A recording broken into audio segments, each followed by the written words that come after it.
Assalamualaikum warahmatullahi wabarakatuh. Salam sejahtera bagi kita semua. Om Swastiastu, Namo Buddhaya, dan salam kebajikan. Yang saya hormati audiens yang telah berkenan mendengarkan pidato saya. Adanya saya di sini yaitu untuk membawakan pidato tentang pengelolaan sampah yang baik untuk mencegah kerusakan lingkungan. Audiens yang saya hormati, saya sebagai seorang mahasiswa dan bagian dari generasi yang akan meneruskan kepemimpinan bangsa. Saya merasa perlu berbicara tentang isu yang sangat penting bagi kita semua, yaitu pengelolaan sampah. Kita hidup di era di mana kemajuan teknologi dan populasi yang terus berkembang memberikan dampak signifikan terhadap lingkungan. Oleh karena itu, pengelolaan sampah harus menjadi perhatian serius.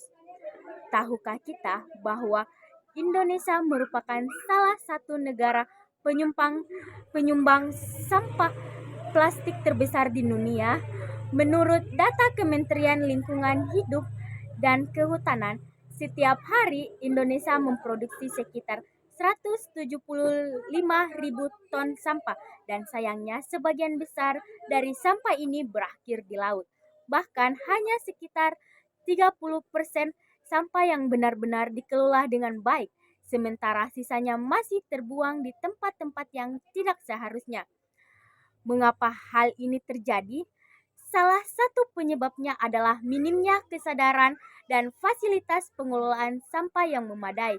Kita masih melihat banyak sekali sampah yang berserakan di jalanan, sungai yang dipenuhi oleh plastik, dan tempat pembuangan akhir yang semakin sesak. Selain itu, kurangnya program daur ulang yang efektif juga menjadi salah satu faktor yang memperburuk masalah ini. Bayangkan sejenak kita sedang berjalan-jalan di tepi pantai.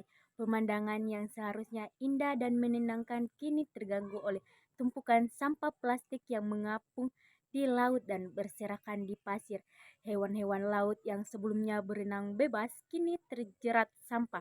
Penyu dan burung laut salah makanan karena mengira sampah plastik sebagai makanan.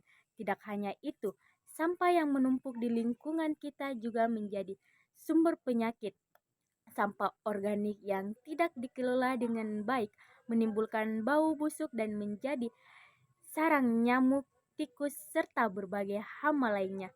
Kita mungkin merasa jauh dari dampak tersebut, namun pada kenyataannya lambat laun sampah akan berdampak langsung pada kehidupan kita. Kita akan merasakan air bersih semakin sulit didapatkan karena sungai-sungai tercemar. Udara yang kita hirup pun menjadi lebih buruk karena pembakaran sampah ilegal. Lebih dari itu, masa depan generasi mendatang akan terancam jika kita tidak segera bertindak. Tentu saja masalah ini bukan tanpa solusi.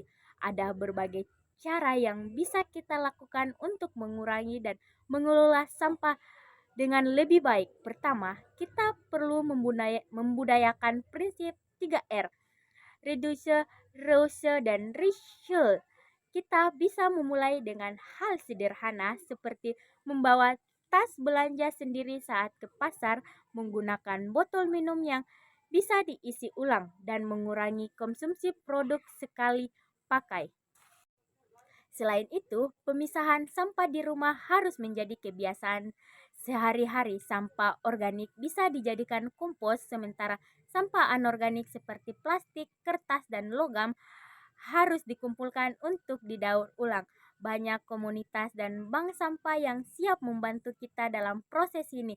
Dengan sedikit usaha dari masing-masing individu, kita bisa mengurangi jumlah sampah yang berakhir di tempat pembuangan akhir. Pemerintah juga harus mengambil peran penting dalam menyediakan fasilitas pengelolaan sampah yang memadai, mulai dari tempat sampah terpisah hingga program daur ulang yang efisien. Selain itu, pendidikan lingkungan di sekolah kampus perlu ditingkatkan agar generasi muda kita lebih sadar dan peduli terhadap lingkungan. Saudara-saudari sekalian, kita tidak bisa lagi menunda tindakan. Krisis sampah ini sudah di depan mata. Jika kita tidak bertindak sekarang, maka kita sedang mewarisi kerusakan lingkungan kepada anak cucu kita. Mari bersama-sama mulai dari langkah kecil di rumah, di lingkungan sekitar, hingga terlibat aktif dalam gerakan nasional untuk mengurangi sampah. Masa depan bumi ada di tangan kita. Lingkungan yang sehat adalah warisan yang sangat berharga untuk generasi mendatang. Mari kita jadikan cinta lingkungan sebagai bagian dari kehidupan sehari-hari demi terciptanya bumi yang lebih hijau, bersih, dan lestari. Akhir kata saya ucapkan terima kasih atas perhatian yang telah diberikan. Semoga kita semua bisa menjadi pelapor perubahan bagi lingkungan yang lebih baik. Mohon maaf jika ada kata-kata yang kurang berkenan. Wassalamualaikum warahmatullahi wabarakatuh.